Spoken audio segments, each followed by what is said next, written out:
네, 선생님들 안녕하세요. 저희 한 2분 정도 우리 3시가 되면 시작을 하도록 할 텐데,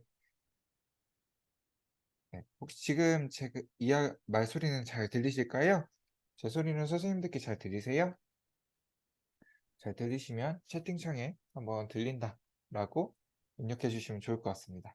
네, 감사합니다. 네, 그래도 신청해 주신 분이 꽤 되셨었는데, 선생님들께서 다들 바쁘신 것 같아요. 요즘 이제 또 한참 바쁘신 시즌이 되다 보니까 아무래도 네, 선생님들께서 그 영상으로 볼 수 있는지 해당하는 영상을 보내달라고 하시는 선생님들이 좀 많이 있으시더라고요. 그래서 오늘 강의 같은 경우에는 끝나고 나면 영상으로도 발송드리도록 하겠습니다.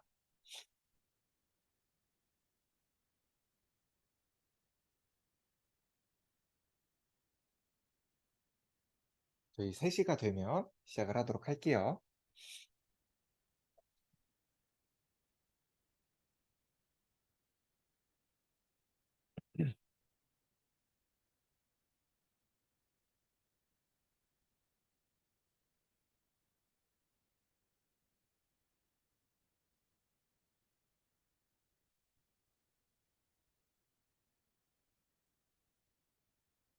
네, 저희 3시가 됐으니까 이제 시작을 하도록 하겠습니다. 오늘 선생님들이 3분 들어와 주셨어요. 그래서 오늘은 조금은 더 단촐하지만 그래도 오늘은 약간 어떻게 보면 과외처럼 선생님들 필요하신 내용들 위주로 한번 교육을 진행을 해 보도록 하겠습니다. 그러면 먼저 처음에 안내사항부터 시작해서 몇 가지 안내를 드리고 한번 교육을 진행을 해 보도록 할게요. 유레카 같은 경우에는 모든 기능을 사용하기 위해서는 유레카에 로그인이 되어 있으셔야 돼요. 오늘 같은 경우에는 선생님들께서 실습으로 하실 내용은 많지는 않아요. 보통 일반적으로 제가 강의 형태로 주로 진행을 하게 될 테지만 선생님들께서 혹시 같이 따라해 보고 싶으신 선생님들께서는 유레카 홈페이지에 들어오신 다음 제가 앞에 작성해 둔 아이디 그리고 패스워드를 입력해서 유레카에 로그인을 해 주시면 좋을 것 같습니다. 오늘은 실습할 양 자체는 많진 않아요. 근데 혹시나 저랑 동일하게 진행을 해보고 싶다 하는 선생님들 계시면 이 앞에 보이는 아이디, 패스워드를 입력해서 유레카에 로그인을 해주시면 좋을 것 같습니다. 그러면 몇 가지 안내사항부터 한번 말씀을 드릴게요.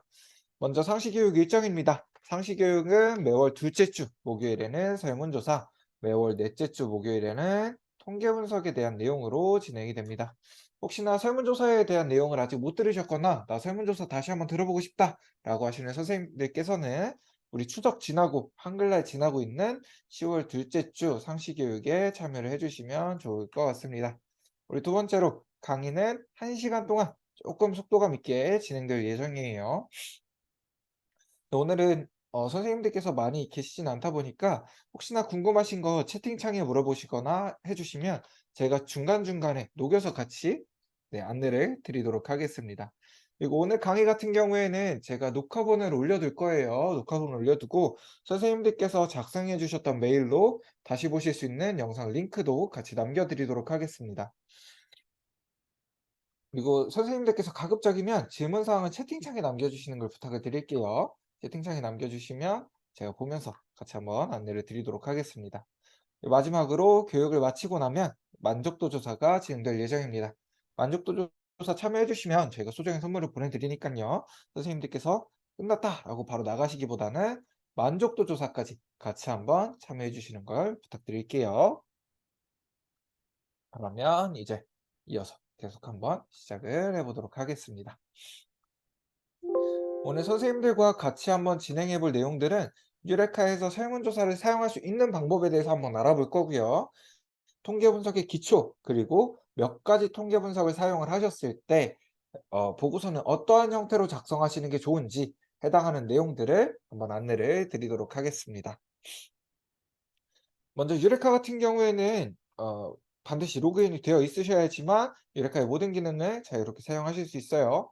제가 앞서 말씀드렸던 아이디와 패스워드 같은 경우에는 어 유레카에서 교육에만 사용하는 임시 아이디, 임시 패스워드입니다. 선생님들께서 유레카 사용하실 때는 유레카 홈페이지 보시면 오른쪽 아래로 유레카 활용 팁이라는 게시판이 있고요. 이곳에 지역별 로그인 방법이라는 게시글이 있으실 거예요. 이 지역별 로그인 방법 클릭하시면 선생님들 지역에 따라서 로그인 하실 수 있는 방법이 기재되어 있습니다. 그래서 이 부분을 확인을 해주시면 좋을 것 같고요. 선생님들 필요에 따라서 연결할 수 있는 부분은 저희가 다 연결 링크를 걸어 두었어요. 그래서 필요하신 분들은 이 해당하는 주소 클릭해서 바로 로그인을 하실 수도 있습니다. 그러면 이어서 진행을 해보도록 할게요. 우리 첫 번째로는 유레카에서 통계 분석을 진행할 수 있는 방법이에요. 유레카에서 통계 분석 진행할 수 있는 방법은 크게 두 가지로 나누어집니다. 첫 번째로 유레카의 온라인 설문조사를 사용하셨다면 지금처럼 네, 제가 응답자가 없는 설문조사를 가지고 왔네요. 지금처럼 유레카에서 온라인 설문조사를 사용하셨다면 선생님들께서 응답을 받으실 수가 있고요. 지금처럼 응답자가 생기셨다면 설문조사 관리에 통계 분석하기 버튼을 클릭을 하시면 가장 기본적인 빈도와 그래프를 확인을 하실 수가 있습니다. 선생님들께서 이 빈도와 그래프까지만 확인하셔도 된다라고 하신다면 상단에 보이는 빈도표 버튼을 클릭을 해서 저장을 해 주실 수가 있어요. 하지만 이걸 넘어가는 추가적인 통계 분석을 하고 싶다라고 하실 때는 빈도표 오른쪽에 보이는 통계 분석 3.0 버튼을 클릭을 해 주시면 됩니다. 우리 가끔 선생님들께서 질문 주시는 게 이 통계 분석하기 그리고 통계 분석 3.0 어떤 차이가 있느냐라고 질문을 주시는 경우가 있어요. 우리 통계 분석하기 같은 경우에는 업데이트를 하기 이전 버전입니다. 그래서 선생님들께서 분석하신 분석 결과가 저장이 안 되시거나 또는 저장이 어려우신 경우가 발생을 할 수도 있어요. 그래서 선생님들께서 사용하실 때는 업데이트 이후 버전인 통계 분석 3.0에서 사용을 해주시면 좋을 것 같습니다. 지금처럼 통계 분석 3.0 버튼을 클릭하시면 이스트 3.0이라는 새로운 페이지로 넘어와 주실 거고요. 여기에 왼쪽 통계 분석 메뉴를 클릭하시면 기술 통계량부터 빈도 분석, 교차 분석뿐만 아니라 대응 표본 T 검정이나 요새 선생님도 진짜 많이 사용하시더라고요. 사전 사후 검증하는 대응 표본 T 검정이나 또는 분산, 상관, 단순 회귀 분석까지 다양한 종류의 통계량 값들을 모두 활용을 하실 수가 있습니다. 간단하게 빈도 분석하는 것만 한번 보여드릴게요. 이 이스탯에서는 선생님들께서 복잡한 과정 없이 클릭만 이용해서 바로 분석을 진행을 하실 수가 있어요. 먼저 왼쪽 통계 분석 메뉴에서 빈도 분석, 우리가 빈도 분석을 진행할 변수를 쭉 드래그해서 한꺼번에 블록 잡아주셔도 괜찮으시고요. 아니면 하나 클릭하신 상태로 컨트롤, 다른 문항들을 클릭을 해주셔도 괜찮습니다. 저는 문항 1번만 한번 살펴볼게요. 문항 1번을 아래에 선택 변수로 내려주시고 그래프는 막대 그래프나 원 그래프 필요 없으시면 없음으로 그대로 사용하셔도 괜찮아요. 지금처럼 저는 막대 그래프로 한번 받아볼게요. 지금처럼 다 지정을 해주셨다면 분석하기 버튼을 클릭해 주시면 됩니다. 그러면 지금과 같은 분석 결과를 확인하실 수가 있고 이 분석 결과는 화면 왼쪽 상단에 저장 버튼을 클릭해서 한글이나 엑셀, PPT, 그리고 이미지 형태로도 파일을 저장을 하실 수가 있습니다. 근데 가끔 선생님들께서 지금처럼 바로 분석 결과가 나오지 않으시는 경우도 있을 거예요. 이런 경우에는 보통은 닫기 버튼 아래쪽으로 지금 보이시는 이 닫기 버튼 아래쪽으로 팝업을 허용해 주세요라는 문구가 나타나실 수가 있습니다. 빨간 색깔 경고 문구로 팝업을 허용해 주세요라는 문구가 나타나실 거예요. 이때 팝업을 항상허용으로 바꿔주신 다음에 다시 한번 분석을 진행을 해주시면 동일하게 분석 결과를 확인을 해주실 수가 있습니다. 그러면 우리 분석한 결과 화면은 닫아주도록 할게요. 유레카에서는 지금처럼 통계 분석할 수 있는 방법은 두 가지가 존재해요. 첫 번째로는 온라인 설문조사에서 통계 분석으로 넘어오는 것, 방금 확인한 것처럼 온라인 설문조사에서 통계 분석으로 넘어오는 방법 한 가지가 있고요. 우리 두 번째로는 선생님들께서 오프라인으로 종이로 설문조사를 받으셨다면 해당하는 설문조사의 원자료를 엑셀 파일로 가지고 계셨을 때 업로드를 해서 분석을 진행하실 수도 있습니다. 네, 지금은 원자료 만드는 방법 그리고 이 원자료를 보고서에 그 업로드하는 방법에 대해서도 한번 알려드릴게요. 먼저 원자료를 만드실 때는 엑셀 파일로 만들어 주셔야 돼요. 혹시나 선생님들께서 지금 저랑 같이 한번 진행해 보실 선생님들 계시면 제가 작성하는 데까지 같이 한번 작성을 해 주셔도 좋을 것 같습니다. 혹시나 저랑 같이 동일하게 진행해 보실 선생님들 있으시면 선생님들께서도 제가 작성하는 데까지 같이 작성을 해 주시면 좋을 것 같아요. 저는 10개의 설문 응답을 받았다라고 생각을 해 볼게요.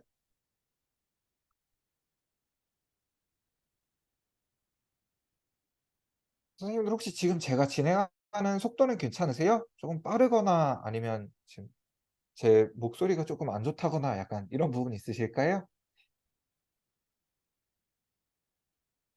진행하는 속도나 이런 부분은 괜찮으세요? 네, 감사합니다. 그럼 이 정도 속도로 계속 진행을 해 볼게요.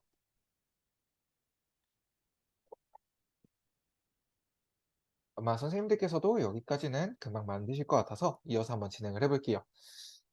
우리 원자료의 구성부터 간단하게 한번 살펴보고 넘어갈게요. 우리 원자료 같은 경우에는 가장 위에, 가장 첫 줄에는 우리가 사용한 문항이 들어가게 되고요. 두 번째 줄부터는 가로로 한 줄 한 줄이 각 한 사람 한 사람의 응답이 됩니다. 그래서 문항이 더 늘어나게 되면 오른쪽으로 한 칸씩 더 쌓여 나가게 되고요. 응답자가 많아질 때마다 아래로 한 줄씩 한 줄씩 더 쌓여 나가는 게 원자료의 형태예요. 그러면 이 원자료를 보고서에 한번 옮겨 보도록 하겠습니다. 먼저 선생님들께서 오프라인으로 설문조사, 종이로 설문조사를 받으셨다면 가장 먼저 해 주셔야 될 부분은 원자료에 입력하시는 게 아니에요. 첫 번째로 해 주셔야 될 부분은 이 해당하는 설문조사, 제일 위에 있는 설문조사 우측 상단 또는 좌측 상단에 1번, 그 아래에 있는 설문조사는 2번, 그 아래는 3번, 이렇게 마지막 설문조사는 마지막 번호까지 설문지 번호를 부여해 주셔야 됩니다. 이 과정은 학생들에게도 학생들을 관리할 수 있는 학번을 부여해 주죠. 이것과 동일하게 설문조사에도 이 설문지들에도 설문지를 관리할 수 있는 설문지 번호를 부여해 주는 과정이에요. 지금처럼 1번부터 마지막 설문지까지 설문지 번호를 다 부여해 주셨다면 하나의 설문지를 입력하기 시작하셨을 때 가로로 모두 입력을 해 주셔야 됩니다. 1번 설문지를 한번 입력을 해 보면 성별은 1번이 남학생이었고요. 학년은 2학년, 수학 만족도는 만족함이었던 4점, 급식 만족도는 매우 만족함이었던 5점. 이렇게 하나의 설문조사를 입력하기 시작하셨다면 가로로 해당하는 모든 내용들을 입력을 해 주셔야 돼요. 이제 가끔 선생님들께서 질문 주시는 게 이 성별부터 쭉 입력하고 학년 쭉 입력하고 "이게 더 편하지 않나요?" 라는 질문을 주십니다. 근데 선생님들께서도 실제로 한번 진행해 보시면 이 과정이 굉장히 복잡하구나, 불편하구나라는 걸 아실 수가 있으실 거예요. 한번 예를 들어 볼게요. 1번 설문지부터 마지막 설문지까지 하나하나 넘겨가면서 성별에 대한 자료만 모두 확인을 합니다. 이렇게 마지막 설문지까지 다 확인했어요. 그렇다고 끝이 아니죠. 다시 처음으로 넘어와서 학년에 대한 것만 1번, 2번, 3번 이렇게 마지막 설문지까지 모두 확인을 해 주셔야 됩니다. 지금처럼 원자료를 입력하시는 과정에서 빈칸이 나타나는 경우도 많이 있고요. 또는 오타가 발생할 확률도 굉장히 높아요. 만약 선생님들께서 우리가 지금 입력한 것처럼 가로의 형태로 이 해당하는 설문조사를 입력을 해주셨다면 어디서부터 밀렸었는지, 어디서부터 오타가 발생했는지 이 해당하는 설문조사만 확인을 해주셔도 됩니다.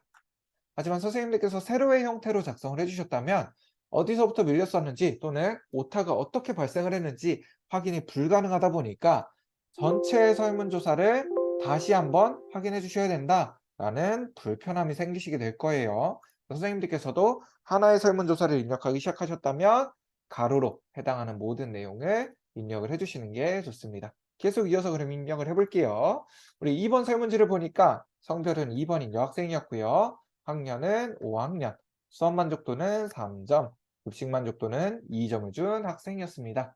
지금처럼 하나의 설문조사는 가로의 형태로 모두 입력을 해주셔야 된다라는 부분은 꼭 기억을 해주셨으면 좋겠어요. 그러면 아래 칸들은 임의로 한번 채워보도록 하겠습니다. 아래 칸들은 임의로 한번 채워볼게요.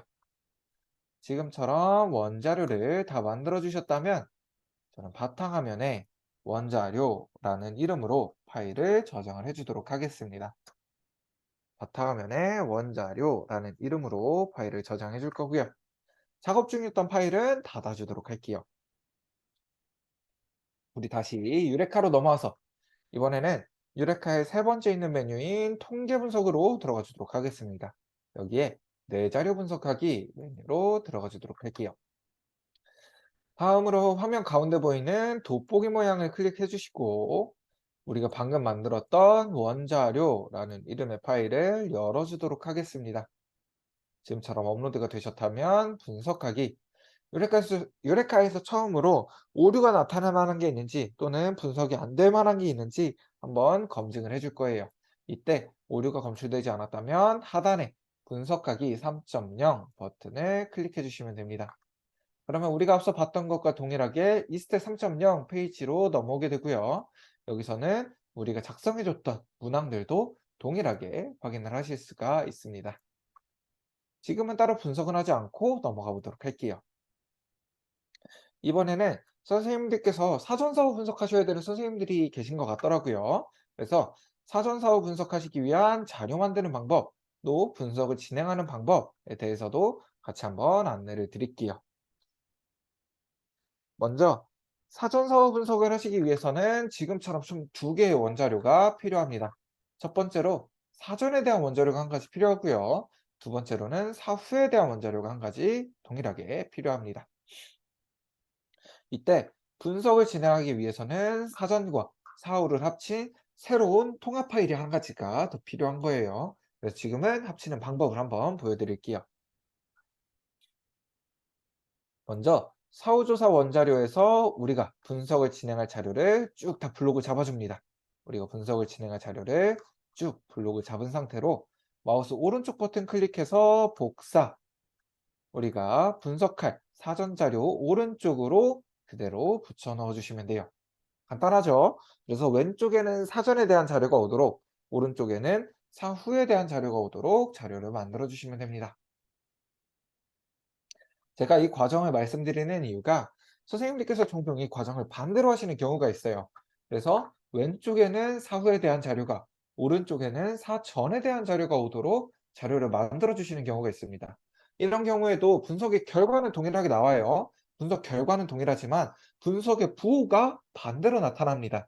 그래서 사전에 비해 사후의 그 값이 증가했으면 또 일반적으로는 긍정적일 경우가 많아요. 사전에 비해 사후의 값이 증가했음에도 불구하고 사전에 비해 사후의 값이 떨어진 것처럼 나타날 수가 있어요. 그래서 선생님들께서 사용하실 때도 왼쪽에는 사전에 대한 자료가 오도록, 오른쪽에는 사후에 대한 자료가 오도록 자료를 만들어 주시는 게 좋습니다. 우리 몇 가지만 더 한번 살펴보고 넘어갈게요. 지금 저 같은 경우에는 1학년 1반 1번 학생의 사전조사 오른쪽으로는 1학년 1반 1번 학생의 사후조사가 오도록 응답을 매칭시켜 주었습니다. 이 과정이 굉장히 중요해요. 만약 선생님들께서 지금처럼 사전조사와 사후조사에 응답자 매칭을 시켜주지 않으신다면, 응답자 매칭을 안 하신다면 실제로 나타나는 현상과 선생님들 분석 결과가 서로 다른 결과가 나올 수가 있어요. 실제로는 사전에 비해 사후의 값이 증가했는데 수업이 효과가 좋았는데 분석 결과만 봤을 때는 효과가 없다거나 아니면 오히려 분석 결과는 효과가 더 떨어진 것처럼 보여질 수가 있습니다. 그렇기 때문에 선생님들께서 활용하실 때도 반드시 응답자 매칭을 시켜주셔야 돼요. 우리 한 가지만 더 살펴보고 넘어갈게요. 만약 선생님들께서 이 1학년 1반 5번 학생의 응답에 대해서 1학년 1반 5번 학생에 대해서 사전에는 조사를 진행을 하셨어요. 근데 사후 조사 진행하시기 전에 이 학생이 전학을 가버렸습니다. 그래서 사후에 대한 결과를 조사를 할 수가 없었어요. 이 경우에는 분석용 자료에서 과감하게 해당하는 학생을 지워주셔야 됩니다. 반드시 사전과 사후 모두 응답이 있는 형태로 자료를 만들어 주셔야 돼요. 우리 반대의 경우도 마찬가지겠죠? 사전에는 조사를 진행 못했어요. 사전에는 이 학생이 없어서 조사를 할 수 없었는데 사후 조사 전에 학생이 전학을 와서 같이 조사를 진행을 하게 됐습니다. 그렇다면 사전에 대한 결과가 없다 보니까 이 학생에 대한 응답은 지워 주셔야 되는 거예요. 사전과 사후 모두 응답이 있는 형태로 자료를 만들어 주셔야 됩니다. 지금은 사전은 왼쪽에, 사후는 오른쪽에 응답자도 다 매칭을 시켜 주었고 빈칸 없이 응답이 다 받아졌다라고 가정을 하고 저는 바탕화면에 통합이라는 이름으로 파일을 새로 저장해 주도록 하겠습니다. 바탕화면에 통합이라는 이름으로 파일을 저장해 주도록 할게요. 마찬가지로 이 화면은 닫아줄 거고요. 이번에는 유레카의 통계 분석 메뉴 중 수업 효과성 분석 메뉴로 들어가 주도록 하겠습니다. 이제 가끔 선생님들께서 질문 주시는 것 중에 하나가 내 자료 분석하기, 수업 효과성 분석 어떤 차이가 있냐? 라고 물어보시는 경우가 있으세요. 기능적으로는 차이가 없습니다. 기능은 동일하게 사용 가능하세요. 근데 내 자료 분석하기에서는 우리가 앞서서 원자료 만드는 방법 보여드렸었죠. 그 해당하는 정보가 기술이 되어 있고요. 우리 수업 효과성 분석에서는 방금 보여드렸던 사전조사와 사후조사를 하나의 파일로 합치는 방법이 기술되어 있다. 이 차이만 있고 사용하실 수 있는 방법은 동일합니다.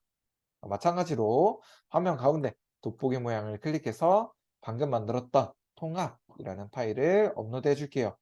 다음으로 분석하기. 오류가 없다면 분석하기 3.0 버튼을 클릭해 주시면 됩니다. 여기서 사전사후 검증 대응 표본 T 검정하시는 걸 한번 보여드릴게요. 왼쪽 통계 분석 메뉴에서 대응 표본 T 검정, 동일한 문항에 대한 사전과 사후 한 쌍만을 아래 선택 변수로 내리고 분석하기 버튼을 클릭을 해주시면 됩니다. 지금은 수업 만족도, 교우 관계 만족도, 시설 만족도 총 3쌍의 문항이 있죠. 그렇기 때문에 3번의 분석을 별도로 진행을 해주셔야 되는 거예요. 3번의 분석을 별도로 진행해 주셔야 됩니다. 만약 5쌍의 문항이 있다라고 한다면 분석을 5번 진행을 해 주셔야겠죠. 지금은 저는 수업 만족도에 대한 사전과 사후 한 쌍만을 넣고 분석하기 버튼을 클릭해 보도록 하겠습니다. 그러면 지금과 같은 결과 화면을 받아보실 수가 있어요. 이제 가끔 선생님들께서 교육을 이렇게 진행하다 보면 이 결과 화면 나온 거 동시에 한숨 쉬시는 선생님들 계시더라고요. 근데 제가 좀 이따가 여기서 반드시 사용하셔야 되는 거, 그리고 보고서에는 어떻게 옮기는 게 좋은지 해당하는 내용들을 한번 간략하게 소개를 해드리도록 할게요. 지금은 여태까지 작업 중이었던 창은 모두 닫아줄 거고요.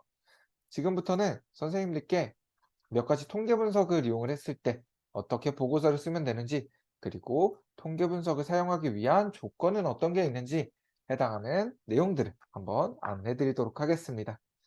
우리 가장 처음으로 통계 분석의 기초부터 한번 살펴보도록 할게요. 우리 통계 분석, 혹시나 제가 여기서부터는 강의 형태로 많이 진행이 되다 보니까 조금씩 말이 빨라질 수도 있어요. 근데 혹시나 선생님들 들으시기에 조금 많이 빠르다라고 하실 때는 채팅창에 입력을 해주시면 좋을 것 같습니다. 지금 선생님들께서 입력하시는 내용들을 제가 그대로 다 보고 있어요. 그대로 다 보고 있다 보니까 혹시나 제가 빨라진다, 혹은 너무 빠르다 싶으시면 채팅창에 천천히 해달라고 작성을 해주시면 좋을 것 같습니다. 계속 이어서 한번 진행을 해볼게요. 통계 분석 같은 경우에는 굉장히 다양한 종류의 분석 기법이 있게 됩니다. 여기 표시된 거는 진짜 극히 일부일 정도로 정말 다양하게 통계 분석 방법이 존재해요.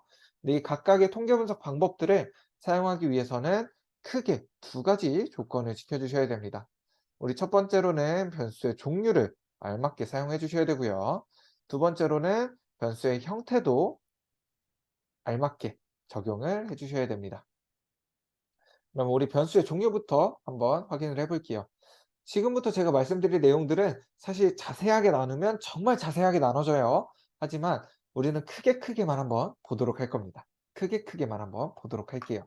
우리 변수의 종류는 크게 2가지로 나누어집니다. 우리 첫 번째로는 나는 독립적이야, 내가 마음대로 변할 수 있어 라고 이야기하는 독립 변수가 있고요. 우리 두 번째로는 독립 변수야, 너가 변했네, 그럼 나도 따라서 변해야겠다 라고 이야기하는 종속 변수가 있습니다. 이때 독립 변수가 먼저 변하면 종속 변수는 따라서 변하게 되는 이 왼쪽에서 오른쪽의 오른쪽으로의 흐름이 생기게 되겠죠. 그리고 이 흐름에 얹혀지는 변수의 형태에 따라서 사용할 수 있는 분석 방법이 결정이 되는 거예요. 그러면 이번에는 변수의 형태도 한번 확인을 해 보도록 할게요. 우리 변수의 형태도 크게 두 가지로 나누어집니다. 첫 번째로 숫자가 아니라 연구자가 부여해 준 속성이 중요한 변수가 있어요. 우리는 이런 변수를 질적 변수다라고 이야기를 합니다. 예를 들어서 성별이나 종교, 지역 이렇게 속성이 중요한 변수를 질적 변수다라고 이야기를 해요. 우리 아마 선생님께서도 가장 많이 사용하시는 문항이 성별에 대한 문항일 거예요. 그래서 성별을 한번 예로 들어보면 우리가 보통 사용할 때 보기 1번을 남자, 보기 2번을 여자로 두고 사용을 하게 되죠. 이때 보기의 순서를 바꿔서 보기 1번을 여자, 보기 2번을 남자로 두고 사용하신다라고 하더라도 설문의 응답을 받고 또 분석을 진행하는 데는 아무런 지장이 없습니다. 이제 간혹가다 선생님들께서 "1 번은 남자여야지."라고 이야기를 하실 선생님들도 계시기는 해요. 근데 1 번이 남자든 1 번이 여자든 설문의 응답을 받고 분석을 진행하는 데는 아무런 지장이 없어요. 이러한 질적 변수 같은 경우에는 숫자 자체가 의미가 없기 때문에 보기 평균 점수를 확인하지 않아요. 우리 다시 한번 성별로 예를 들어보면 우리가 보기 1 번을 남자, 보기 2 번을 여자라고 했을 때 1과 2의 평균은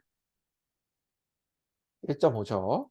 이 1.5는 성별에서 아무런 의미를 가지지 않습니다. 의미가 없어요. 1.5는 성별에서 의미가 없습니다. 가끔 선생님들께서 "중성이지 않느냐?"라고 물어보시는 경우도 있어요. 근데 그 성별에서 중성을 표시할 경우에는 보기 3 번이나 보기 4번 이렇게 별도의 보기를 지정을 해 주셔야 됩니다. 이러한 질적 변수는 평균 점수를 보지 않는 대신에 남학생은 몇 명이 있고 몇 퍼센트 있는지, 여학생은 전체 응답자 중에 몇 명이 응답을 했고 비율로는 어떻게 되는지 해당하는 응답자의 숫자와 백분율을 중요하게 생각합니다. 이러한 질적 변수랑은 반대로 숫자 자체가 중요한 변수가 있어요. 예를 들어서 시험 점수나 키, 몸무게 등이 있겠죠. 이러한 변수를 우리는 양적 변수다라고 이야기를 합니다. 이 양적 변수 같은 경우에는 숫자 자체가 중요한 의미를 가지다 보니까 평균 그리고 표준 편차를 중요하게 생각해요. 예를 한번 들어볼게요. 우리 학교에서 시험을 봤다라고 한다면 내 시험 점수가 학교 평균보다 높은지 또는 낮은지가 중요하게 생각될 거고요. 우리나라에서 전국적으로 키를 쟀다라고 한다면 내 키가 평균 이상인지 확인하는 게 중요하게 되겠죠. 지금처럼 양적 변수는 숫자 자체가 중요하다 보니까 평균과 표준 편차를 중요하게 생각한다라는 부분을 기억을 해주셨으면 좋겠어요.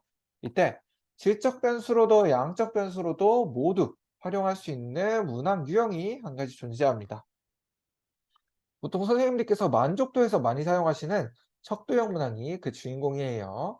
우리가 3점 척도, 5점 척도, 7점 척도, 10점 척도 모두 동일하게 사용이 가능하지만 오늘은 선생님들께서 가장 많이 사용하시는 5점 척도를 한번 예시로 가지고 왔습니다.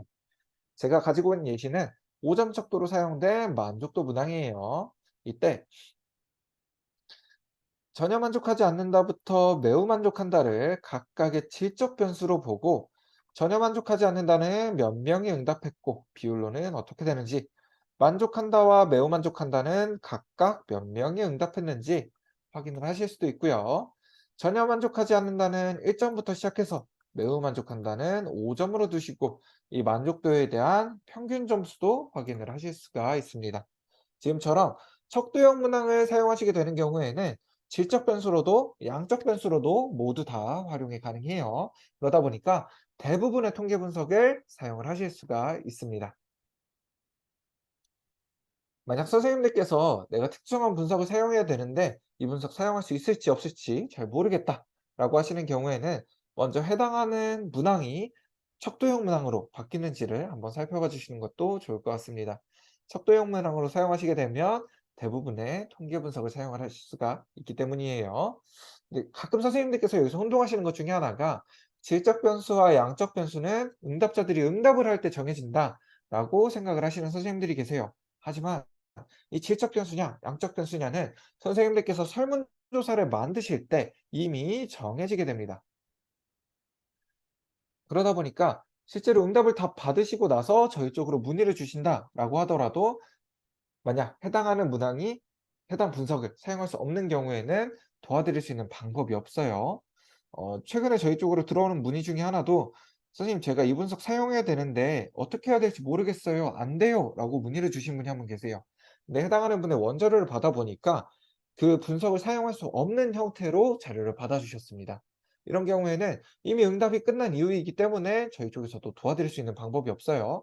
선생님들께서도 특정한 분석을 사용하셔야 된다라고 한다면 설문 문항 만드실 때 이 자료를 한번 참고를 해 주세요. 그래서 해당하는 분석을 사용할 수 있는 형태로 문항을 받아주시는 걸 추천해 드립니다. 혹시나 보셨는데도 잘 모르겠다라고 하실 경우에는 해당하는 설문조사를 저희 쪽으로 한번 남겨주세요. 이따가 연락처랑 메일 남겨드릴 테니까 저희 쪽으로 한번 남겨주시면 저희는 보자마자 이 분석 사용할 수 있다, 없다 정도는 말씀을 드릴 수가 있습니다. 그래서 필요하신 경우에는 이따가 남겨드리는 해당하는 연락처로 연락 부탁드립니다. 그럼 저희 이번에는 몇 가지 분석을 사용했을 때 보고서 어떻게 작성할 수 있는지 간략하게 한번 살펴보고 오늘 교육을 마치도록 할게요. 우리 분석은 총 세 가지에 대해서 한번 알아볼 거예요. 첫 번째로는 빈도 분석, 두 번째로는 평균 관우 분석인 기술 통계량, 마지막으로 선생님께서 남겨주신 멘트 중에 대응표본 T 검정 했으면 좋겠다라고 하시는 선생님 계셔서 우리 대응표본 T 검정까지 한번 진행을 해보도록 하겠습니다. 먼저 빈도 분석부터 한번 알아볼게요. 이 빈도 분석은 질적 변수의 분포 그리고 특징을 확인할 수 있는 분석이 빈도 분석입니다. 이 빈도 분석 같은 경우에는 사실 선생님들께서 설문조사 받으시고 보고서 작성하신다라고 한다면 가장 기본적으로 들어있어야 되는 분석 중에 한 가지예요. 특히 내가 받은 응답이 어느 한 곳으로 치우치지 않았다라는 것을 증명할 수 있는 가장 기본적인 분석이기도 해요. 예를 한번 들어볼게요. 저는 제가 받은 응답이 남학생과 여학생의 평균적인 의견이다라고 이야기를 하고 싶어요. 근데 이 빈도 분석의 결과를 보니까 전체 응답자의 10%가 남학생이었고 전체 응답자의 90%가 여학생이었어요. 그렇다면 남학생과 여학생의 평균적인 의견이다라기보다는 여학생의 의견에 가깝다라고 표시를 하는 게 조금 더 정확하겠죠. 반대로 남학생이 한 47% 정도, 여학생이 53% 정도 분포를 보였다면 이때는 남학생과 여학생의 평균적인 의견이다라고 이야기를 할 수가 있을 겁니다. 지금처럼 이 빈도 분석 같은 경우에는 내가 받은 응답이 어느 한 곳으로 치우치지 않았다라는 것을 증명하는 가장 기본적인 분석이기 때문에 선생님들께서도 반드시 사용을 해주셔야 돼요. 이 빈도 분석의 예시로는 우리가 방금 확인했던 것처럼 성별에 대한 분포, 남학생은 몇 명이 응답했고 비율로는 어떻게 되는지, 여학생은 몇 명이 응답했고 비율로는 어떻게 되는지 해당하는 내용을 확인할 때 사용을 하실 수가 있습니다. 우리 빈도 분석은 앞서서 한번 진행하는 거 보여드렸죠? 리스트 3.0까지 넘어오신 다음에 왼쪽 통계 분석 메뉴에서 빈도 분석, 우리가 분석을 진행할 자료를 아래 선택 변수로 내려주신 다음 그래프는 필요하신 경우 선택하셔도 괜찮고요. 필요 없으신 경우 없음으로 그대로 사용을 하셔도 괜찮아요. 마지막으로 설정을 다 해주셨다면 분석하기 버튼을 클릭해 주시면 됩니다. 그러면 지금 제가 오늘은 자료를 조금 잘못 틀었네요. 지금과 같이 분석 결과를 확인하실 수가 있고요. 이 분석 결과는 보고서에 이렇게 옮겨 주실 수가 있습니다.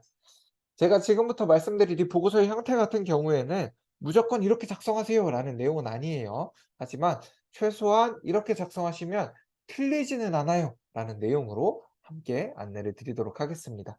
먼저 구성을 한번 살펴보고 넘어갈게요. 가장 왼쪽에는 우리가 사용한 문항이 들어가게 되고요. 중간에는 사례수, 오른쪽에는 비율이 들어가게 됩니다. 그리고 여기서 선생님들께서 가장 많이 빼두시는 부분 중에 하나가 이 전체에 대한 응답을 빼고 작성하시는 경우가 많이 있어요. 하지만 이 전체에 대한 응답은 반드시 포함되어 있어야 됩니다.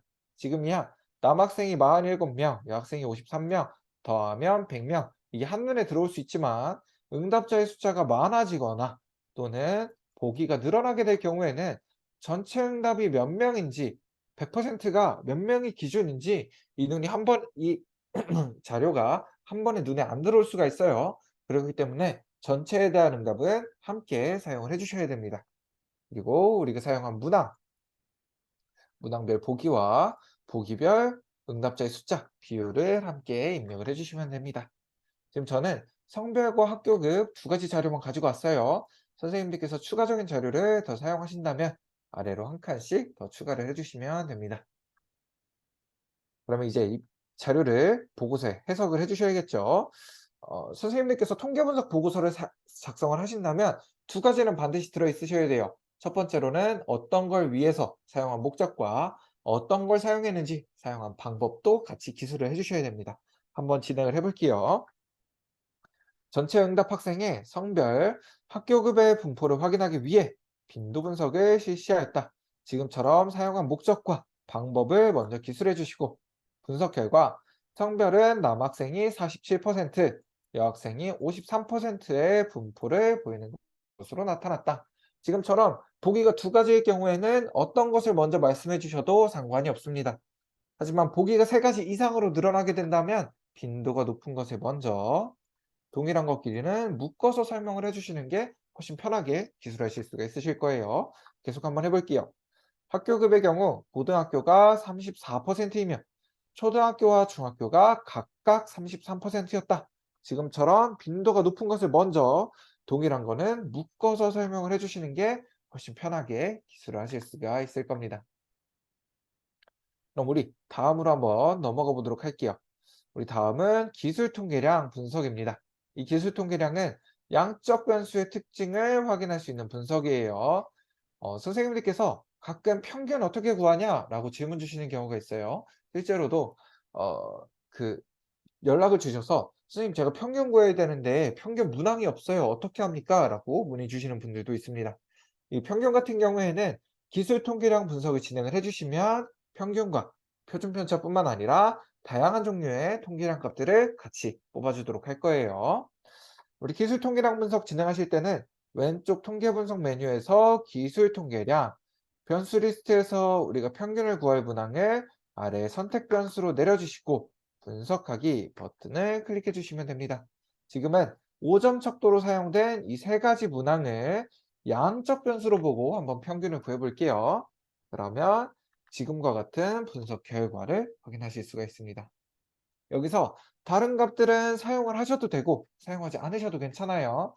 반드시 사용하셔야 되는 세 가지만 안내를 드릴게요.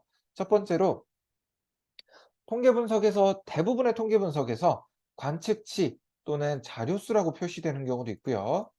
때로는 빈도라고 표시되는 경우도 있어요.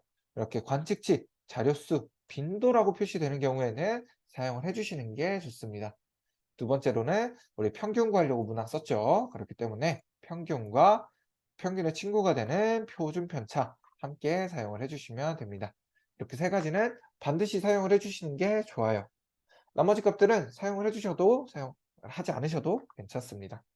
선생님들께서 평균이 중요한 건 많이들 알고 계시더라고요.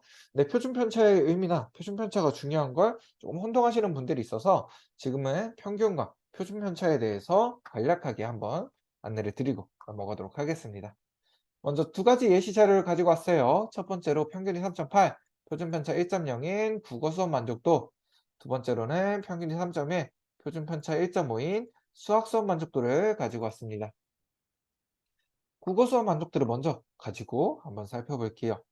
이렇게 국어 수업 만족도에 대한 자료가 쭉 나열이 되어 있다라고 할 때 이 모든 자료를 대표할 수 있는 값, 이 모든 자료를 대표할 수 있는 값이 평균인 3.8입니다. 이 모든 자료들을 대표할 수 있는 값이 평균인 3.8이에요. 그리고 이 3.8을 기준으로 플러스 1 표준 편차인 4.8, 마이너스 1 표준 편차인 2.8, 이 사이에 대부분의 응답값들이 포함이 되어 있는 것을 이야기합니다. 대략 전체 응답의 약 70% 정도는 이 범주 안에 포함이 된다라고 생각을 해주셔도 괜찮아요. 우리 다시 한번 수학 수업 만족도를 가지고 확인을 해볼게요. 수학 수업 만족도가 이렇게 쭉 나열이 되어 있다라고 할 때 이 모든 자료들을 대표할 수 있는 값이 평균인 3.1입니다. 이 모든 자료를 대표하는 값이 평균인 3.1이에요. 그리고 이 3.1을 기준으로 플러스 1 표준 편차인 4.6, 마이너스 1 표준 편차인 1.6, 이 사이에 대부분의 응답값들이 포함이 되어 있는 것을 이야기해요. 아마 선생님들께서도 지금 보시면서 아셨겠지만 표준 편차가 커지면 커질수록 자료는 평균으로부터 더 넓게 분포를 하게 되고요. 반대로 표준 편차가 작아지면 작아질수록 조금 더 평균에 밀집되어 있는 형태로 자료가 분포하게 되죠. 좀 더 평균에 밀집되어 있는 형태로 자료가 분포하게 됩니다. 지금처럼 평균 같은 경우에는 모든 자료를 대표할 수 있는 값, 에 해당하는 자료를 대표할 수 있는 값이 평균이라면 표준 편차는 이 대표할 수 있는 값을 기준으로 자료가 어떻게 분포하고 있는지 이에 해당하는 결과값이다 보니까 선생님들께서 평균 사용하시는 경우에는 이 표준 편차 점수까지도 함께 사용을 해주셔야 되는 거예요. 그럼 앞서 봤던 분석 결과를 어떻게 보고서에 옮길 수 있는지 살펴보도록 하겠습니다. 마찬가지로 구성부터 한번 살펴볼게요. 가장 왼쪽에는 우리가 사용한 문항, 중간에는 평균, 오른쪽에는 표준 편차가 들어가고요. 여기서도 마찬가지로 관측치 몇 개 있는지 같이 사용을 해주셔야 됩니다. 지금 저는 이렇게 세 가지 문항만 사용을 했어요. 선생님들께서 추가적인 통계량 값들을 사용하신다면 이 표준 편차 오른쪽으로 한 가지씩 추가를 해주시면 됩니다. 그럼 이 자료를 한번 해석을 해볼게요. 먼저 그 먼저 사용하기 위한 방법 그리고 목적을 기술해 주셔야겠죠. 학생들의 간 만족도의 특징을 알아보기 위해 기술 통계량 분석을 실시하였다. 지금처럼 사용한 목적과 방법을 먼저 기술해 주시고 5점 척도의 질문 중 국어 수업 만족도에 대해서는 평균이 3.8점으로 응답자들이 대체로 국어 수업의 만족에 가까운 것으로 확인되었다. 수학 수업 만족도에 대해서는 평균이 3.88, 학교 생활 만족도는 3.81로 나머지 두 변수 또한 보통 이상임을 확인할 수 있었다. 지금처럼 기술을 해주실 수가 있습니다.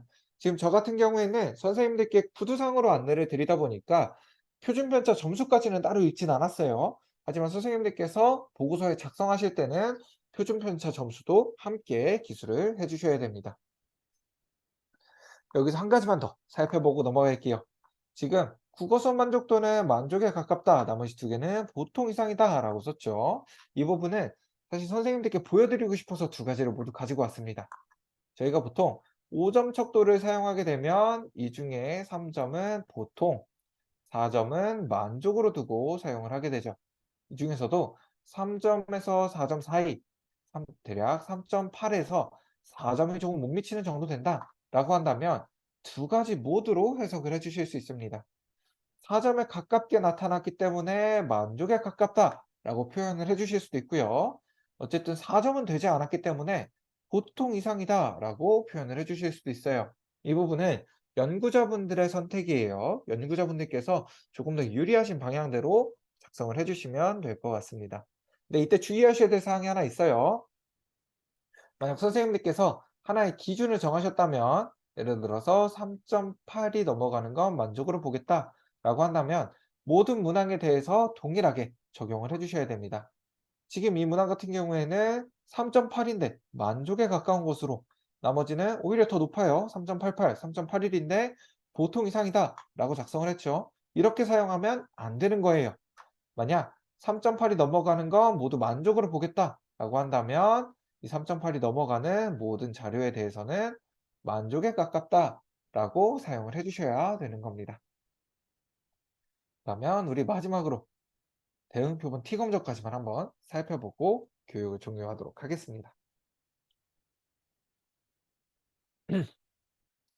우리 대응 표본 T 검정 같은 경우에는 사전 점수 그리고 사후 점수에 대한 평균 차이를 확인할 수 있는 분석이에요. 이때 주의해 주셔야 될 부분이 세 가지 있습니다. 첫 번째로는 시간의 차이를 두고 사전조사, 사후조사를 진행을 해 주셔야 돼요. 예를 들어서 학기 초에 사전조사 진행하시고 학기 말에 사후조사 진행하시는 것처럼 시간의 차이를 주셔야 됩니다. 이 시간의 차이 같은 경우에는 학생들 같은 경우에는 방학을 끼지 않는 것이 좋다라는 의견이 가장 많고요. 최소한 1년을 넘지 않는 범위 내에서 조사를 진행하시는 게 좋다라고 많은 선생님들께서 이야기를 해주고 계세요. 우리 두 번째로는 사전 사후에 대한 동일 응답자의 응답을 매칭시켜 주셔야 됩니다. 예를 들어서 1학년 일반 1번 학생의 사전응답 오른쪽으로는 1학년 일반 1번 학생의 사후응답이 오도록 응답을 매칭시켜 주셔야 돼요. 이 과정이 굉장히 중요해요. 우리 마지막으로 동일한 문항을 사용해서 사전조사, 사후조사를 진행을 해 주셔야 됩니다. 이제 간혹 선생님들 사용하시는 거 보면 사전조사 전에 문항 급하게 만드시고 사후조사 하시기 전에 문항을 변경하시는 경우가 있으세요. 이런 경우에는 사전사후 검정, 대응표본 T검정을 사용을 하실 수가 없습니다. 반드시 동일한 문항, 동일한 설문지를 사용을 해 주셔야 돼요. 조금 예민하게 보시는 분들 같은 경우에는 그 문항의 순서 또는 보기의 순서만 바뀐다라고 하더라도 그게 영향을 끼친다라고 보시는 분들도 있어요. 그래서 선생님들께서도 가급적이시면 사전에 사용했던 설문조사를 그대로 사후에도 사용을 해 주시는 걸 추천을 드립니다. 우리 이 과정은 앞서서도 한번 보여드렸었죠. 사전조사와 사후조사를 하나의 파일로 합치는 과정입니다. 여기서도 응답자 매칭을 시켜주시고 사전은 왼쪽에, 사후는 오른쪽에 오도록 만들어 주셔야 됩니다. 그러면 우리 분석하는 것도 앞서서 한번 진행을 해봤었죠.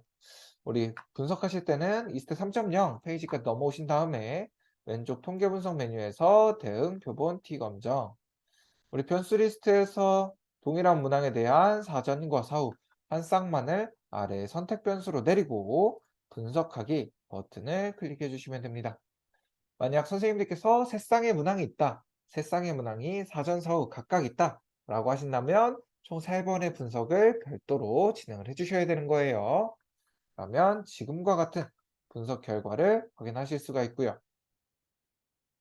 여기서 반드시 사용하셔야 되는 것들만 조금 안내를 드릴게요. 먼저 우리는 사전 점수와 사후 점수의 평균 차이 확인하는 분석이었죠. 그렇기 때문에 사전과 사후의 평균 점수는 사용을 해주셔야 되고요. 그리고 기술 통계량 확인하면서 우리 빈도, 관측치 또는 자료수라고 표현되는 건 사용을 해주셔야 된다라고 말씀을 드렸을 거예요.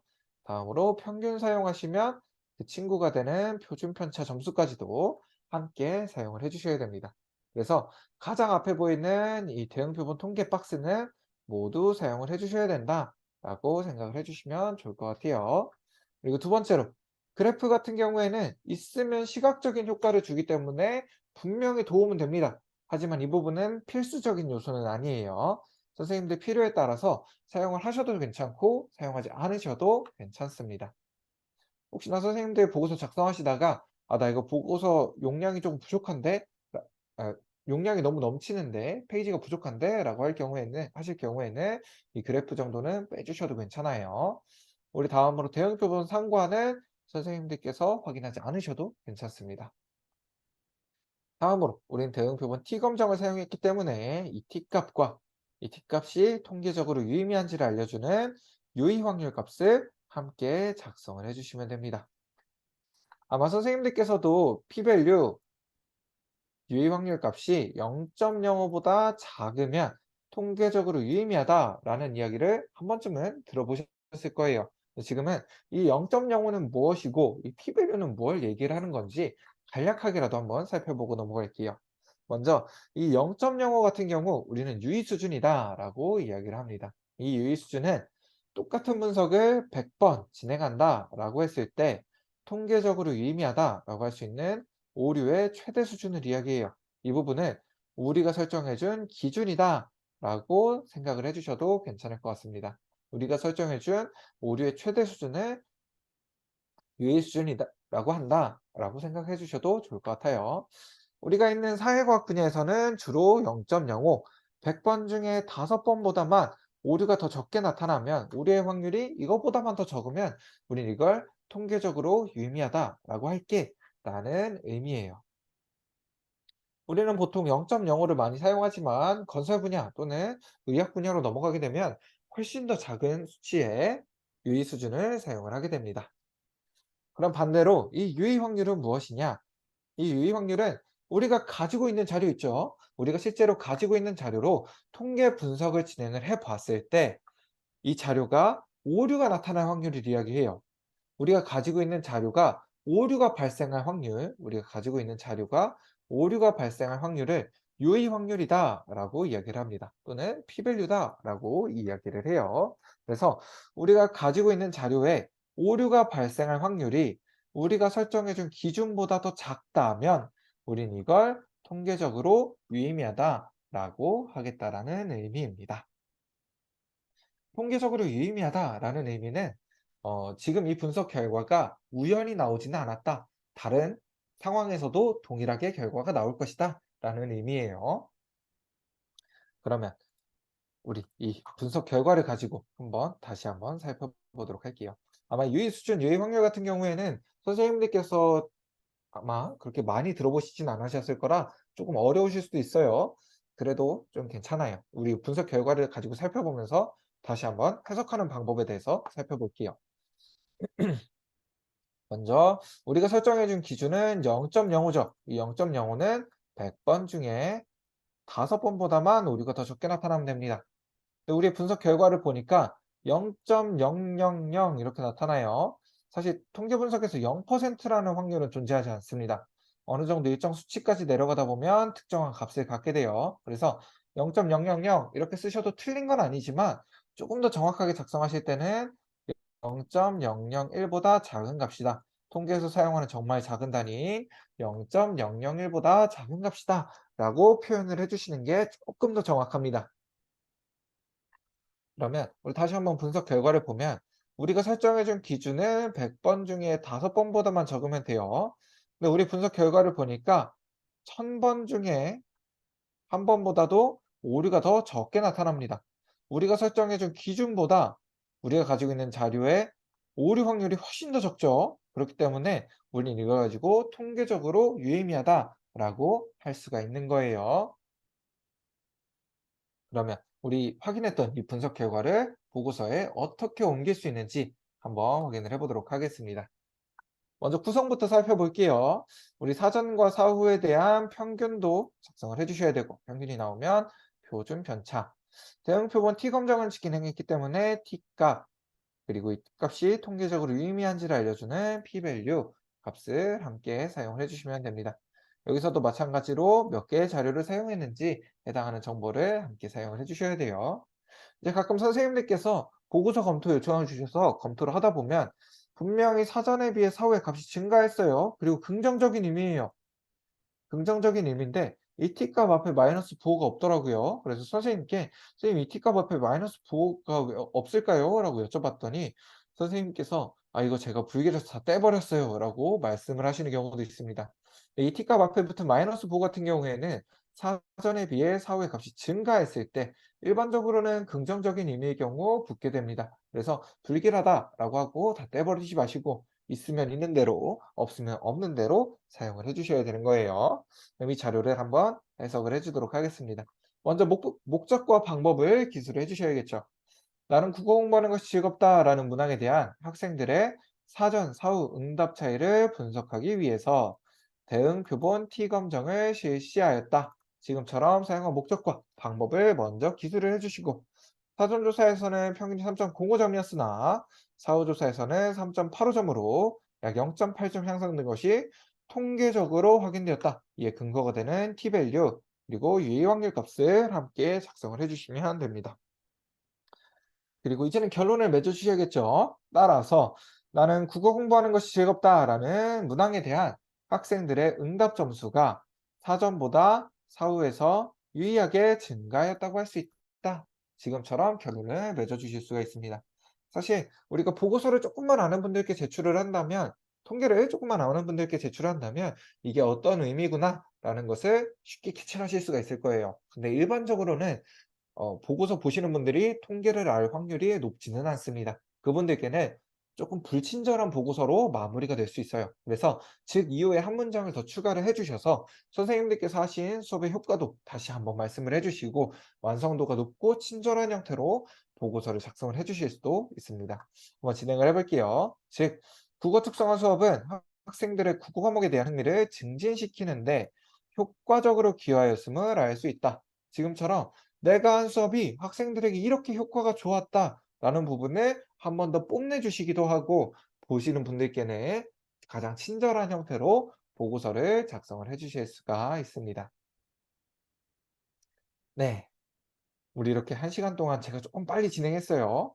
우리 이렇게 1 시간 동안 선생님들과 같이 유레카에서 통계 분석 사용하는 방법에 대해서 같이 한번 알아봤습니다. 선생님들께서 혹시나 궁금하신 내용 있으시면 지금 질문 주셔도 괜찮아요.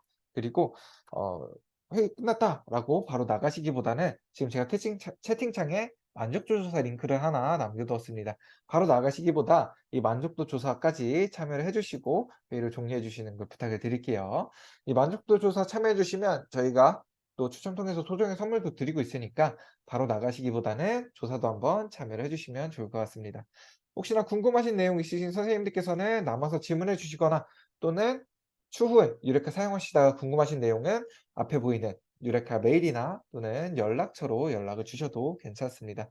오늘 1 시간 동안 조금 빠르게 진행을 했는데 1 시간 동안 같이 고생해 주셔서 너무나도 감사드리고요. 또 필요하신 내용 있으시면 언제든 저희 쪽으로 연락 부탁드립니다. 함께 고생해 주셔서 감사합니다.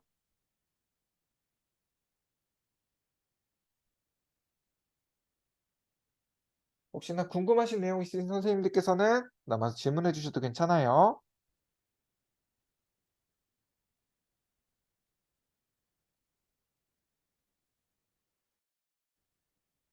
질문 없으신 선생님들께서는 이제 회의를 종료해 주셔도 괜찮습니다. 저는 녹화하고 있던 것만 잠깐 끊고 올게요.